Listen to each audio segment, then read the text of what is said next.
There is a rebellion brewing in America, and all rebellions start small, and they grow slowly but surely. Right now, we have an avalanche brewing, and the avalanche is about Obama's, not so much where he was born, but is he really loyal to America? You see, the subtext of this whole issue of is he an American citizen is by his behavior, he may as well not be an American citizen. I mean, let's cut to the chase here. The man is a stealth Marxist. He is the Joker. He promised to end the war in Iraq, and he opened up a bigger front in Afghanistan. He promised no new taxes. Now they're promising new taxes. He has nationalized the banks. He has nationalized the auto industry. He now wants to nationalize the healthcare industry. In other words, he's moving faster than Chavez did in Venezuela. The fact of the matter is the people are not stupid, and they're standing up to him. So behind all of this is the birther thing. Naturally, Obama's little men and women in the media, if you want to use a nice word, the little useful idiots in the media are all on his side. They won't raise the question. The attorney behind the Obama eligibility lawsuits, one of them is Dr. Orly Taitz. She joins us now from Israel. Dr. Taitz, welcome to the Savage Nation. Hi, thank you for inviting me. Now, you came from the Soviet Union originally, and you say that drawing on your experiences under a communist regime, you want to stop America from following in the footsteps of your former homeland. Is that what's behind this? Absolutely. The man is more than socialist. He's a communist. And I believe he's such a dangerous combination. It's radical communism. It's his upbringing in the environment of radical Islam that he absorbed in Pakistan, in Indonesia, during Sukarno, and also the environment of Chicago Mafia political environment, and all of it taken together, all of it amalgamized in one is extremely dangerous for this nation. And I'm shocked. I'm absolutely shocked in regards to what I'm seeing. I'm seeing fear. I'm seeing corruption. I'm seeing brown shirts in the media attacking, insulting, calling names. Dr. Taitz, let's stop right there. I agree with you. I called them much worse names than brown shirts, but I saw you today on MSNBC with that creepy character. When you said brown shirts, he acted offended, and he said, well, those are fighting words for people who've lost relatives in the Holocaust. But you handled him pretty well because, yes, you said, yes, it really is offensive because I lost family in the Holocaust as well, and that shut his mouth pretty quick. So you trumped his card on that level. But I understand what you're saying, Dr. Taitz. Let's go to the issue itself of eligibility. I agree with you on the politics. I have called him a Marxist for a long time now. I think he's one of the most dangerous men in the world because he presents himself as a benign figure when in fact he's not. We've got to remember the image of the smiling Joseph Stalin and the horrors that followed. Not all dictators come with screaming and yelling. Some come with smiles. And the American people are easily duped by a smile because they grew up with Mickey Mouse and Donald Duck. What is it about the birth issue that intrigues you the most in terms of the legality of it? What makes you suspect it's all a fraud? Okay, well, there are two main issues. Do you recall last year there was a non-binding Senate Resolution 511 whereby all 100 senators have signed that McCain is eligible for two reasons. They used a two-pronged test stating that both of McCain's parents were citizens and he was born in the zone of Panama Canal, which was an American territory. Obama failed both tests.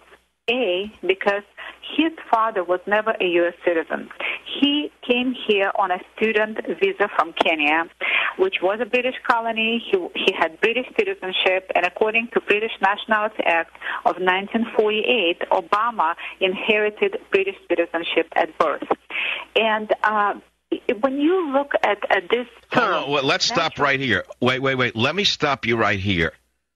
There is a clause in America that permits the children of illegal aliens, even though his mother was a natural citizen. In other words, even a child born to an illegal alien is an American citizen. You're saying he wasn't even born on American soil is your contention, correct? Yeah. Well, there is a difference. That's according to 14th Amendment, and that is something that specifies citizenship, just regular citizenship. And you're right on that. But in order to be the President of the United States, it's not enough to be just a citizen. You have to be a natural-born citizen. And a lot of people believe that natural-born it means only born in the country. No, that's native-born. Native-born is one who is born in the country. Natural-born citizens is one who is born in the country to two parents that are citizens of that country. And that's what a lot of people don't understand. Well, but let's pause right here. But isn't the bigger issue that he acts as though he is not an American citizen in terms of his disloyalty to this country, that almost every act seems to be an act in favor of some other country? Witness his last tour apologizing for America, the greatest country in the history of the world. Why would he go to the king of Saudi Arabia and bow down to him and receive a gold necklace as though he was a cheap rap artist? I think many of these things are troubling, as well as his politics, which are extremely communistic to anyone who understands history. But Dr. Taitz, you are a doctor. I understand also you're a second-degree black belt. You're a mother of 3 boys who speaks 5 languages. I understand all of this. You're an intelligent, educated woman who came from the Soviet Union. Do you know that almost 30 million Americans are on antidepressants? Do you understand we have a nation of drug addicts who don't know and don't care what's going on around them? Well, that might be true. However, according to latest AOL poll, 85% of Americans, Obama was never vetted, that he needs to be vetted, and he needs to disclose his records. So that's very encouraging. Wait, so you're saying a Wall Street Journal poll? I didn't catch that. Did you say Wall Street Journal poll? No, America Online poll. And very large poll. I believe it was 100,000 people that they polled. It was a very large poll, and they found that 85% of Americans feel that he needs to disclose his vital records.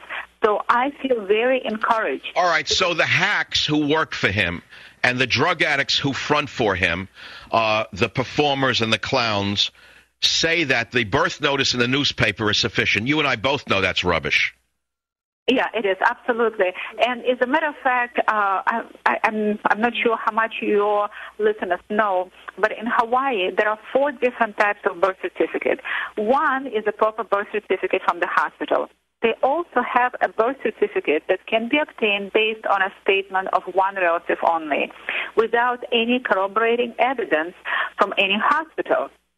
And I suspect that was the birth certificate that Obama got, and that's why he's refusing to sign a consent form and release the original birth certificate from Hawaii, because it will show that it was obtained based on a statement of one relative only, who simply, probably the mother or the grandmother, who didn't want to bother with going through immigration, with paying immigration lawyer. I understand. Now, Dr. Taitz, you're an Israeli citizen, so people could argue that your whole reason for doing this is because Obama is pro-Arab and anti-Israel.